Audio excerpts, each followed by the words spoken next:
Alhamdulillahi Rabbil Alamin Alladzi dahnana ila siratal mustaqim Siratal ladzina an'amta alaihim Ghairil maghdubi alaihim waladdallin Asyhadu an la ilaha illallah Asyhadu anna Muhammadan abduhu wa rasuluh Allahumma salli ala Muhammad wa ala ali Muhammad Sallim wa radiyallahu an kulli sahabati rasulillahi ajma'in. Alhamdulillah, syukur kita kepada Allah Subhanahu wa taala. Pada maghrib ini kita dihimpun kembali oleh Allah di majlis ini. Semoga majlis kita ini majlis yang diberkahi oleh Allah Subhanahu wa taala. Serta selawat dan salam marilah kita mohonkan semoga tercurah kepada baginda Nabi Muhammad sallallahu alaihi wasallam sebagai uswah dan qudwah hasanah buat kita semua. Alhamdulillah kita dihimpun kembali di maghrib ini.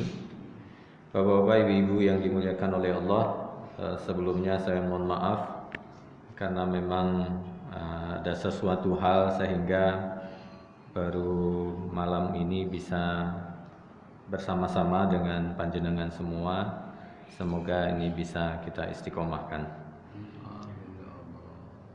Bapak-bapak, ibu-ibu yang dimuliakan oleh Allah, kita kembali ke Sirah Nabawiyah. Di pertemuan kita sebelumnya kita sudah sampai pada titik dakwah yang disebut dengan sirriyatut tanzim wa jahriyatut dakwah. Jadi dakwah Nabi itu ketika mulai bi'sah, mulai diangkat menjadi seorang Rasul, Nabi masih berdakwah di lingkaran keluarga dekat al-aqrabin. Nah, kita lihat salah satunya apa yang dilakukan oleh Nabi adalah di surat Al-Masad, ya, tabbat yada abi lahabi wa tab. Jadi Nabi naik ke Bukit Safa lalu menyampaikan tentang posisi Nabi, bahwasanya Nabi Muhammad adalah seorang Rasul, disebut dengan Nazir, Basyirau wa Nazira. Kemarin di Masjid Rabi'ah Adawiyah kita sudah membahas surat Al-Masad ini, tapi dalam konteks ini Sirah Nabawiyah saya hanya gambarkan secara umum saja bahwa Nabi mengatakan Basyirau wa Nazir. Nazir itu artinya kalau orang memanah itu memakai alat panah itu, dia menarik ya sampai berbunyi alat panahnya itu, ketika berbunyi dering itu namanya nazir, disebut dengan nazir. Dan ketika orang mendengar dan musuh yang kita tembak itu mendengar apa yang kita sedang tarik, fungsi nazir itu begitu, Pak. Fungsi nazir, seorang dai itu resikonya begitu. Seorang dai itu kalau nazir itu dia mengingatkan, dia memberikan solusi. Itu namanya nazir. Kalau hanya mengingatkan tidak memberikan solusi, itu bukan nazir. Kiai Haji Ahmad Dahlan itu seorang nazir. Kenapa? Karena memberikan peringatan dan memberikan solusi buat umatnya. Nabi Muhammad SAW, kalau kita runtut dari sejarah Nabi, semua proses itu adalah proses nazir. Nabi mengingatkan, Nabi memberikan solusi buat umatnya. Maka saat itulah ketika disampaikan oleh Nabi lalu diejek oleh Abu Lahab. Maka Allah mengingatkan Abu Lahab, tabbat yada abi lahabiu wa tab. Maka para mufassir menjelaskan terkait dengan surat Al-Masad ini ada dua hal. Nanti akan terlihat ada kaum itu yang membenci Nabi tapi tidak membenci agamanya. Tapi ada orang yang membenci agamanya dan membenci Nabi. Dan itu kalau kita lihat akan terulang di agama ini. Ya, di agama ini. Bapak-bapak, ibu-ibu yang dimuliakan oleh Allah Subhanahu wa taala. Jadi sesungguhnya surat-surat pendek yang kita baca itu sesungguhnya adalah bagian dari perjalanan kehidupan Nabi Muhammad SAW. Maka kalau kita membaca surat Al-Maun, di latarnya itu kita akan melihat ada seorang ummahatul mukminin ya. Jadi karena dakwah Nabi itu luar biasa, ketika mulai dakwah itu disampaikan secara jahriyah, tapi strukturnya itu tersembunyi. Siapa orang-orang Nabi itu nggak kelihatan di awal-awal dakwah. Sehingga ketika Nabi hijrah ke Madinah, masih ada kaum muslimin yang masih tinggal di Mekah dan tidak ada seorang pun tahu bahwasannya dia seorang muslim. Nah, itu namanya Sirriyatut Tanzim, strukturnya itu disembunyikan tapi dakwahnya sudah didengungkan. Nah, ketika Fathul Mekah baru terang-terangan namanya Jahriyatut Dakwah ya. Tanzimnya ini Jahriyatut Tanzim, strukturnya itu jelas dan dakwahnya juga jelas, nampak ya, nampak. Saya tidak tahu apakah proses ini juga akan terjadi kembali di bangsa kita ini. Suatu saat kaum muslimin harus menyembunyikan strukturnya. Muhammadiyah dibubarkan misalnya, na'udzubillah min zalik, dibubarkan sehingga orang-orangnya tidak tahu di mana. Tapi dia ada di mana-mana. Dakwahnya terus berjalan. Dakwahnya terus berjalan, berkembang.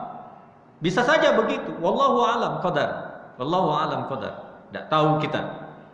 Nah, jadi dan itu terjadi di zaman kenabian. Nah, baik kita lihat Bapak-bapak, ibu-ibu yang dimuliakan oleh Allah, istri Nabi yang bernama Ummu Salamah itu sebelum nikah dengan Nabi, beliau berada di kota Mekah bersama anaknya dan suaminya. Ketika didengar untuk hijrah ke Madinah, itu senangnya luar biasa. Tetapi apa yang terjadi? Ummu Salamah tertahan di kota Mekah, anaknya ditarik oleh keluarga suaminya, tidak boleh hijrah. Ummu Salamah tertahan di Mekah, anaknya tertahan di Mekah, tapi beda tempat. Dan suaminya Abu Salamah ada di Madinah. Setahun lamanya Ummu Salamah ini menangis. Coba, ada nggak wanita yang dipisahkan dengan anak dan suaminya menangis setahun? Ya, kalau sekarang ditinggal oleh istrinya wafat gitu ya, menangis paling ya 3 hari, 2 hari, sehari selesai gitu ya. Ini Ummu Salamah setahun menangis. Tabaki sanatan. Dalam sejarah disebutkan Ummu Salamah ini menangis setahun karena terpisah dengan anak dan suaminya. Jatuh iba ya.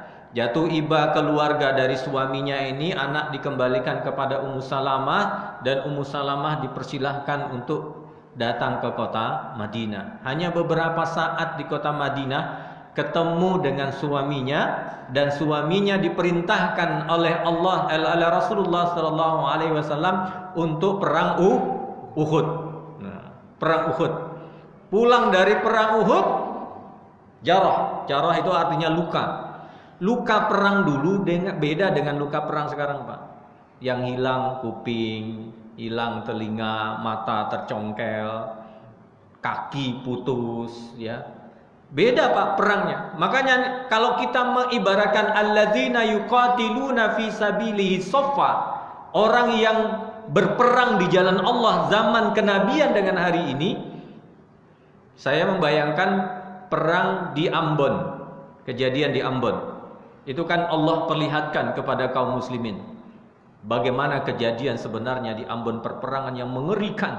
Karena memang itu pedang dengan pedang, pedang dengan pedang, celurit dengan celurit. Di Ambon itu terjadi seperti itu. Karena ada teman saya yang wafat di sana. Karena ada teman saya yang satu bisa pulang. Alhamdulillah, yang satu bisa pulang. Ketemu di Sumatera Barat, dia memperlihatkan tubuhnya ke saya. Dibuka bajunya, diperlihatkan tubuhnya ini, Masya Allah. Saya membayangkan kira-kira seperti itulah Khalid bin Walid. Tidak ada di tubuhnya itu yang tidak ada sayatan pedang. Tidak ada saya datang. Masya Allah. Dan itu perjuangan, itu yang dihadapin oleh baginda Nabi Muhammad SAW. Di umurnya keberapa? Di umurnya 53 tahun, Pak. Nabi itu ikut perang umur 53 tahun ke atas. Dan itu perangnya adalah bukan perang sederhana. Perang luar biasa. Bahkan itu dialami oleh baginda Nabi Muhammad. Jadi suaminya Ummu Salamah pulang dari perang Uhud, akhirnya kembali ke Madinah dan luka-luka luar biasa. Dalam kondisi luka itu, apa kata Abu Salamah kepada Ummu Salamah? Beliau mengatakan, hadis Nabi Muhammad sallallahu alaihi wasallam, la tusibu ahadun minal musibah. Ini hadis Nabi yang disampaikan oleh Abu Salamah kepada istrinya. Tidak akan ada seorang mendapatkan musibah fayastarji.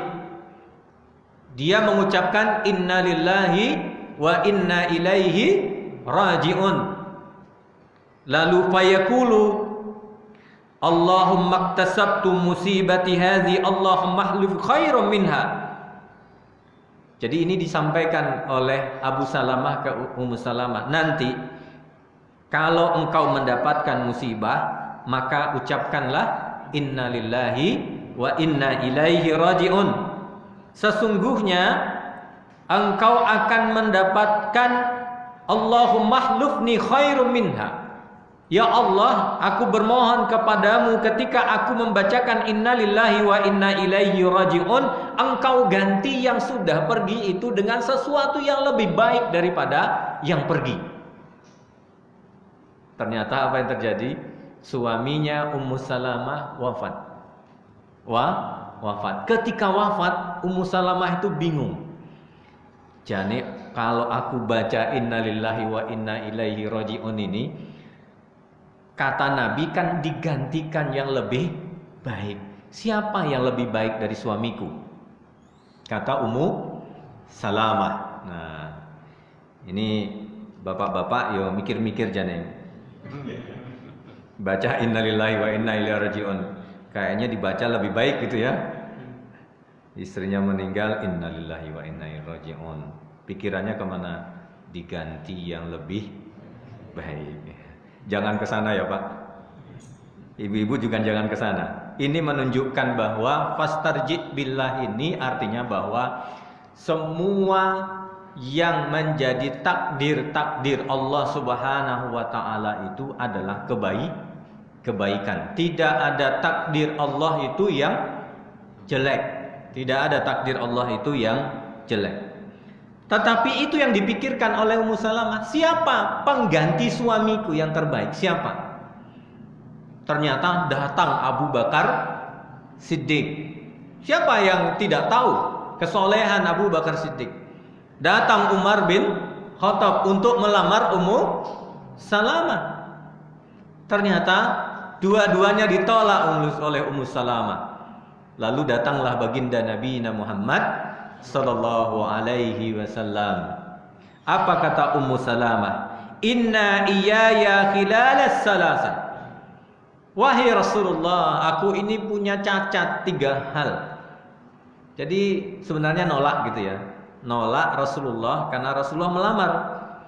Apa katanya? Fa innam ra'atun syadidun ghirah. Aku ini perempuan yang sangat pecemburu ya Rasulullah. Artinya bahwa memang perempuan itu sifatnya salah satunya apa Pak? Pecemburu. Ya, pecemburu. Yang kedua wa innam ra'atun fissin. Ya, aku ini sudah tua. Kata Ummu Salamah. Yang ketiga wa ana imra'atun zatal iyal. Kan aku ini seorang wanita yang memiliki anak banyak. Jadi ada 3 alasan Ummu Salamah menolak Nabi. Apa kata Nabi? Wa inni a'udzubillahi an uzhiba ankal. Terkait yang pertama engkau pecemburu, aku mintakan kepada Allah semoga Allah hilangkan rasa cemburumu itu. Jadi cemburu itu boleh Pak, tapi nggak boleh berlebihan. Ya. Jadi Bu, cemburu itu Boleh, tapi tidak boleh berlebihan. Maka Nabi mendoakan supaya cemburunya itu tidak berlebihan, syadidul ghirah, tidak sampai ke sana. Terkait wa amma sinu, terkait dengan umurmu yang sudah tua, faqad asabani, aku juga udah tua, kata Rasulullah sallallahu alaihi wasallam.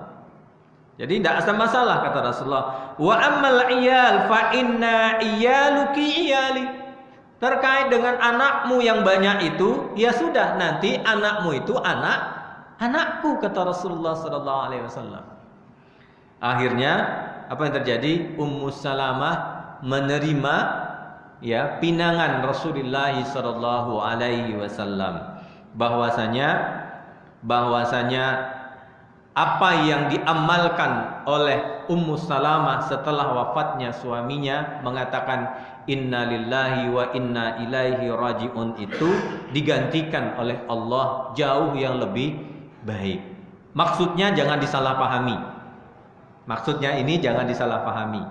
Husnuzan dengan apa yang Allah timpakan kepada kita. Jadi semuanya akan menjadi kebaikan. Cuma persoalannya adalah pikiran kita yang belum sampai di balik apa yang Allah berikan kepada kita. Jadi Ibnul Qayyim mengatakan man ghaballahu fi qalbihi sawfa yabhasunallah. Siapa yang tidak memiliki Allah di hatinya.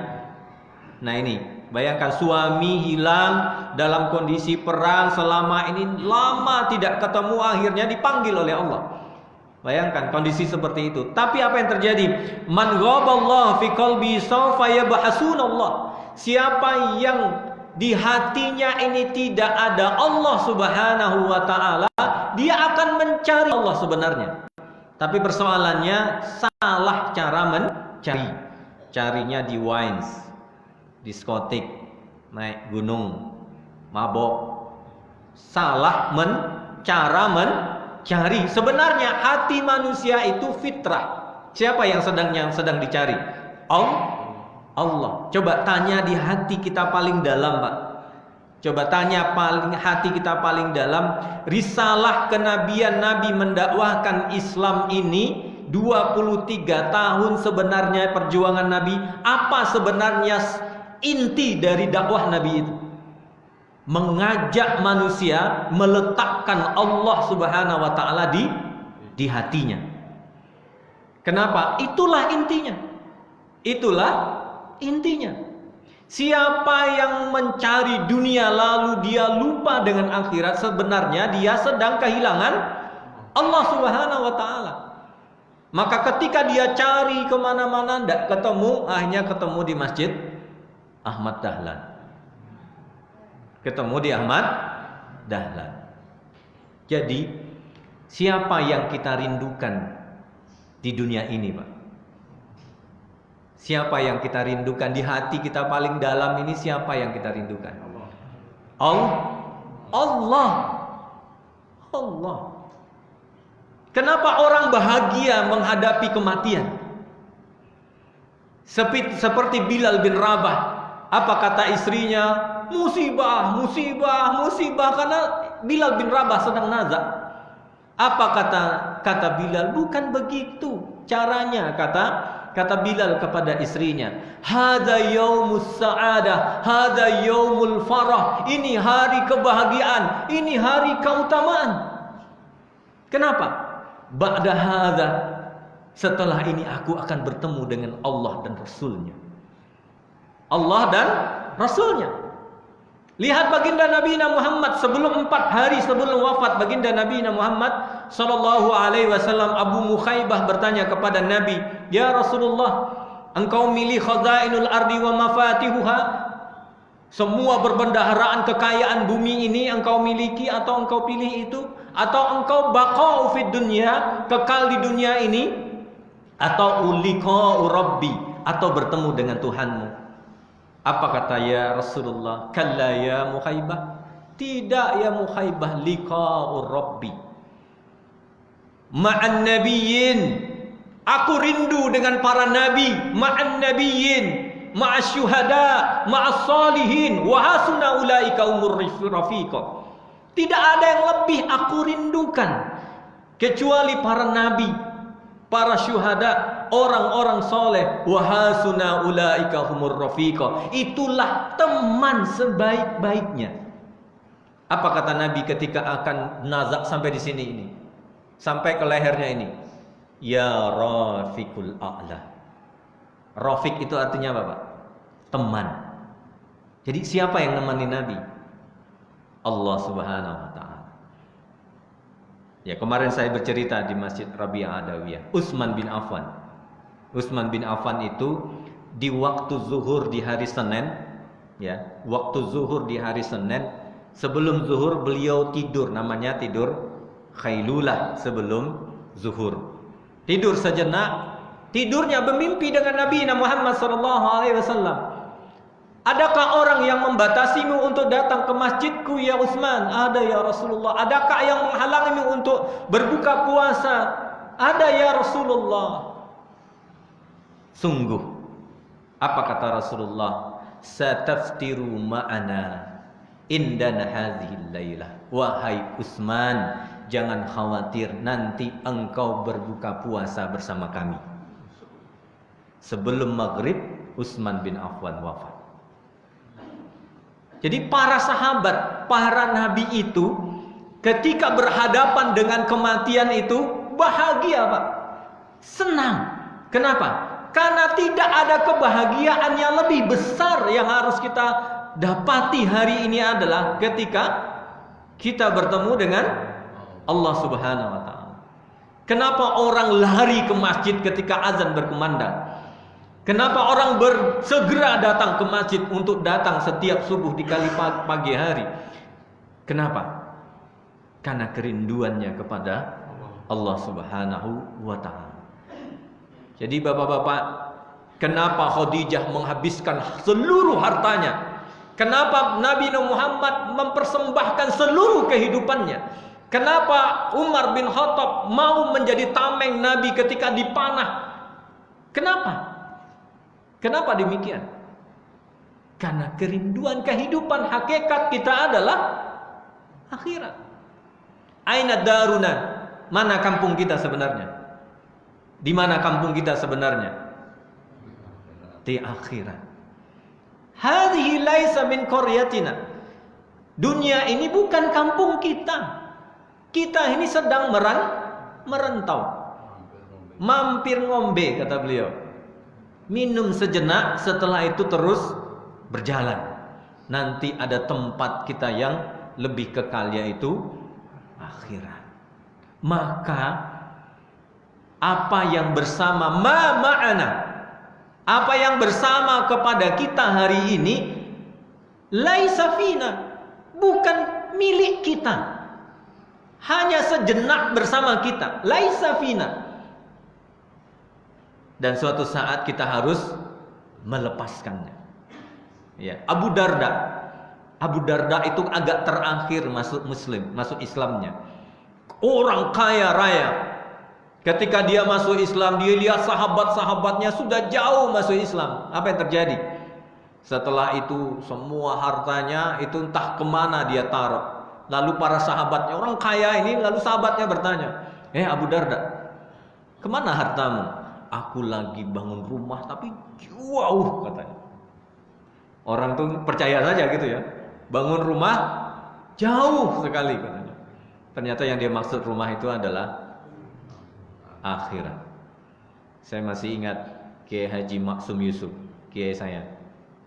Maghrib itu beliau sampaikan kepada kita jauh-jauh sebelum hari. Apa kata beliau? Saya mau bangun rumah nanti kalau sudah masjid selesai. Masjid selesai, saya bangun rumah. Karena memang setahu saya tidak punya rumah. Tempat tidurnya itu hanya triplek begitu saja dan tidak ada kasurnya. Saya kirimin kasur spring bed berkali-kali, dipindahin, Pak. Tidak mau, heran saya. Loh, saya ini kan bikin kasur, Pak. Masa kiai saya tidur di atas triplek? Tak kirimi balik. Akhirnya dipindah kemana? Ke ustadz siapa? Saya tidak tahu. Beliau berkata, saya mau bangun rumah kalau masjid selesai. Maghrib itu dikabarkan sama tukangnya masjid itu, pintu terakhir selesai. Dan beliau sedang di opname di Darmayu. Dikabari sama anaknya Azhar, ada Ustadz Fuad di sana, bahwasanya Ustadz, Pak Yai, masjid pintu terakhirnya selesai, bermakna masjid selesai. Senangnya, sembuh Pak, sembuh. Diperiksa sama dokter, besok udah bisa pulang gitu ya. Besok bisa pulang. Akhirnya Ustadz Fuad sama Ustadz Azhar, anaknya yang besar ini, minta izin untuk makan malam, turun ke bawah makan malam. Naik ke atas, beliau sudah tidak ada. Malam hari kita datang ke sana untuk prosesi itu. Akhirnya ternyata ada yang berwasiat beliau untuk dimakamkan tidak terlalu jauh dari masjid. Ketika selesai kita makam, baru kita menghadap ke masjid. Baru kita sadar. Beliau mengatakan, aku akan bangun rumah setelah masjid itu selesai. Yang dimaksud dengan rumah itu yang mana? Iya, makamnya itu. Yang dimaksud rumah itu adalah makamnya itu. Bayangkan, sebesar itu pondok, ada kiai tidak punya rumah. Ada kiai yang hanya pakai baju kaos bolong. Tidak mau dikasih baju itu, tidak mau. Saya membayangkan, begitulah para nabi, begitulah para sahabat, begitulah para ulama, begitulah para tabi'in. Masya Allah. Bapak-bapak, ibu-ibu yang dimuliakan Allah, inna fil qalbi lawahsyah. Di hati kita ini ada lobang. Inna fi qalbi lawahsyah la yamlikuha illa al-unsu billah. Di hati kita ini ada lobang, tidak akan diisi kecuali al-hubbu lillah. Al-unsu itu artinya cinta kepada Allah. Jadi rongga hati kita ini kalau tidak diisi dengan cinta kita kepada Allah, maka akan terisi dengan yang lain. Diisi oleh alkohol, diisi oleh jabatan ya, diisi oleh tahta, diisi oleh wanita umur 76 tahun masih 60 pingin lagi. Kalau pinginnya itu halal, ya alhamdulillah. Pinginnya haram. Kalau ditanya kenapa yang mencari yang haram? Yang haram itu yang enak, Ustaz. Yang haram itu yang enak katanya. Astagfirullah. Kenapa Pak? Karena tidak pernah mencari Allah Subhanahu wa ta'ala. Sudah mau azan? Belum. Bapak-bapak, ibu-ibu yang dimuliakan oleh Allah, maka disebut faiza faraghta fansab. Sebenarnya kalau menurut kaidah bahasa Arab, faiza faraghta fansab itu artinya adalah wa ila rabbika farghab. Itu artinya kalau kita susun farghab ila rabbika, sebenarnya susunannya begitu. Farghab ila raghiba. Raghiba itu artinya cinta, tapi jangan salah, kalau raghibaan itu benci. Kalau raghiba ila itu cinta. Maka man raghibaan sunnati falaisa minni. Raghiba juga tapi ada an-nya. Berarti kalau raghiba pakai an itu benci. Kalau raghiba pakai ila itu sayang. Maka nulis tulisan surat pakai bahasa Arab hati-hati. Raghibaan benci, raghiba ila cinta. Nah, sebenarnya wa ila rabbika farghab itu kalimatnya farghab ila rabbika. Tapi Allah balik, wa ila rabbika farghab, artinya bahwa al-unsu tadi, yang lobang tadi itu, Allah mengatakan wa ila rabbika farghab, isi diriku di dalam, kata Allah. Kalau kalian isi dengan yang lain, maka na'udzubillah, maka na'udzubillah. Jadi jadilah seperti Fir'aun. Siapa lagi? Jadilah akhirnya seperti Fir'aun. Jadilah seperti Abu Lahab. Mata yatafattar qadamah. Jadi kalau kita lihat dakwah Nabi itu, pertama yang dilakukan Nabi adalah islahun nafsi, memperbaiki diri. Jadi kalau kita lihat sirah nabawiyah itu, apa yang dilakukan oleh Nabi? Islahun nafsi.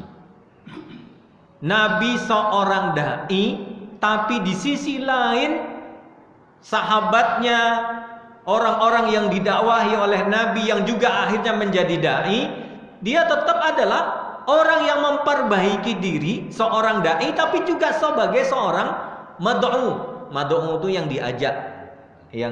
Itu namanya mad'u. Kita ini memperbaiki diri, di saat mengajak orang lain pun sesungguhnya kita sedang memperbaiki diri kita.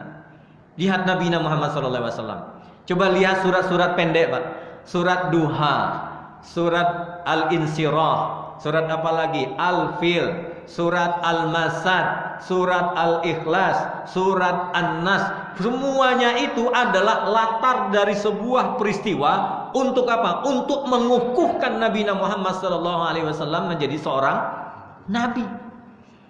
Coba bayangkan, Pak. Diejek-ejek oleh istrinya Abu Lahab. Apa kata istrinya Abu Lahab? Laqad wadda'aka syaitanak. Wahai Muhammad, tuh syaitanmu telah meninggalkanmu. Karena ada beberapa waktu jeda Rasulullah tidak menerima ayat, tapi dihina, dicaci. Itu biasa terjadi di seorang dai. Coba jenengan hari ini ke Mesir. Ulama Azhar terbesar, ulama fikih, ulama tafsir, ulama akidah, apa jenengan temukan hari ini di Jamiatul Azhar? Enggak. Di mana kita temukan? Di penjara. Di penjara, Pak. Kalau ingin cari ulama tenanan hari ini di Al-Azhar, jangan cari di jamiah, jangan cari di perguruan tinggi, cari di penjara. Cari di penjara. Dan semua nabi hampir berhadapan dengan penguasa.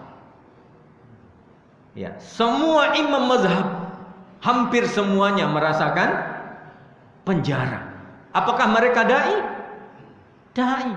Makanya Muhammadiyah mengumandangkan apa? Amar ma'ruf, nahyul munkar. Yang berat yang mana? Yang berat itu yang kedua, Pak. Amar ma'ruf ya seperti saya ini. Kan paling berat itu apa? Datang ke tempat penyabung ayam, berhenti apa enggak? Berhenti nyabung ayam apa tidak? Itu yang disebut dengan nahyul munkar. Apa yang terjadi setelah itu, Pak? Wah. Kalau sabung ayamnya itu skala internasional atau nasional, wah itu bisa rame, Pak. Bisa rame. Itulah islahun nafsi. Jadi mentalitas seorang dai itu terbangun dari semua perjalanan dakwahnya. Dan Nabi Muhammad SAW tidak pernah merasa punya musuh. Tidak pernah punya musuh. Kenapa? Karena bagi Nabi, ya, kalau orang-orang yang dia lihat ada Abu Lahab, ada Abu Jahal, itu kan orang-orang. Tapi yang dimusuhi oleh Nabi bukan orang-orang. Yang dimusuhi oleh Nabi adalah sifat. Maka kata kiblat Ka'bah, kiblat disebut bukan Ka'bah, Pak, di dalam Al-Quran, tapi kiblat. Apa arti kiblat itu? Kiblat arti itu artinya qobala. Qobala itu artinya menerima. Ketika kiblat itu pertama kali di Baitul Maqdis, lalu Allah alihkan ke Ka'bah, apa yang terjadi? Menerima. Maka proses sirah nabawiyah yang kita pelajari itu, apa yang dilakukan Nabi pertama kali? Islahun nafsi. Perbaiki akidahnya, membangun imannya. Setelah itu berjuang. Berjuang. Karena perjuangan itu adalah buah dari iman. Buah dari iman. Kalau kita akidahnya bagus, imannya bagus, tapi neng masjid wae, tak peduli dengan umat, tak peduli dengan orang yang di luar, di mana buah iman kita? Tak ada berbuah. Karena hanya untuk kepentingan diri kita sendiri. Ya, ngumpulin harta, makan sendiri. Ya, kaya, makan sendiri. Tetangga dibiarkan. Padahal hadis Nabi, man amana billahi wal yaumil akhir falyukrim jarah. Man amana billah, siapa yang iman kepada Allah dan yaumil akhir, maka muliakanlah tetangganya. Siapa tetangga itu? Tetangga itu adalah bagian yang harus kita perhatikan. Jadi Masjid Ahmad Dahlan ini bagian dari dakwahnya adalah memperhatikan tetangganya. Banyak masjid, Pak. Banyak masjid, uangnya banyak, tapi tonggoe tidak diperhatikan. Malam takbiran tidak bisa ada yang bisa dimakan. Nauzubillah. Ini masjid zalim menurut saya. Zalim. Malam takbiran ada janda, ada anak miskin yang tidak terperhatikan. Maka tugas kita menjadi takmir masjid itu, Pak, memperhatikan minimal 40 keluarga sekitar masjid ini kita perhatikan. Kenapa? Karena itu adalah amar ma'ruf dan nahyul munkar. Makanya disebut kadal faqru faqran kufran. Kadang-kadang kemiskinan itulah yang menyebabkan kekafiran. Jadi islahun nafsi. Yang kedua adalah takwinu baitil muslimin. Yang kedua adalah membentuk rumah kaum muslimin. Tugas Nabi begitu. Maka Nabi, dakwah Nabi ke orang-orang yang dekat keluarganya. Setelah itu beberapa orang dikumpulkan di rumah Arqam bin Abi Arkam. Istrinya soleh, suaminya soleh, baik semuanya.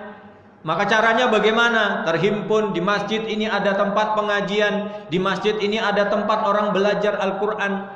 Semua itu adalah berkah. Ketika anak-anak kita yang belajar di masjid ini pulang ke rumahnya, dia akan mewarnai rumah itu. Minimal, Pak, wis sholat toh Pak. Nah, karena di masjid anaknya sholat. Minimal anaknya sholat di rumah, bapaknya nggak sholat, mikir bapaknya itu. Dan kita nggak tahu, Pak, sebab hidayah itu Allah berikan dari siapa, nggak tahu. Ada seorang preman di Balong sana itu, dari mana dapat hidayahnya? Dari anaknya yang menghafalkan Quran di Qurrata Ayun itu. Preman besar, semua dimakan, kambing dimakan, anjing dimakan, kucing dimakan, semua dia makan. Mabok ya iya, zina ya iya, semua dia lakukan. Tapi apa? Hidayahnya dari mana? Dari ustaz? Mubaligh? Bukan, dari anaknya yang belajar Al-Quran, alif, ba, ta, sa, jim itu. Tak tahu kita, Pak. Tak tahu. Maka kita ini berupaya menghimpun itu. Jadi prosesnya adalah takwinul baitil muslimin. Nah, kalau ini sudah terjadi, dirinya baik, ya, nanti masuk takwin baitul muslimin, maka pada langkah berikutnya namanya islahul mujtama, terbentuknya masyarakat ini menjadi baik. Itu langkahnya seperti itu. Nabi mulai dari perdiri keluarga sampai di kota Madinah, apa yang terjadi? Adalah terbentuknya masyarakat Madani. Insyaallah itu dakwah yang disampaikan oleh baginda Nabi Muhammad sallallahu alaihi wasallam. Saya rasa demikian. Semoga bermanfaat buat kita semua. Aku qauli hadza, astagfirullahalazim. Assalamualaikum warahmatullahi wabarakatuh.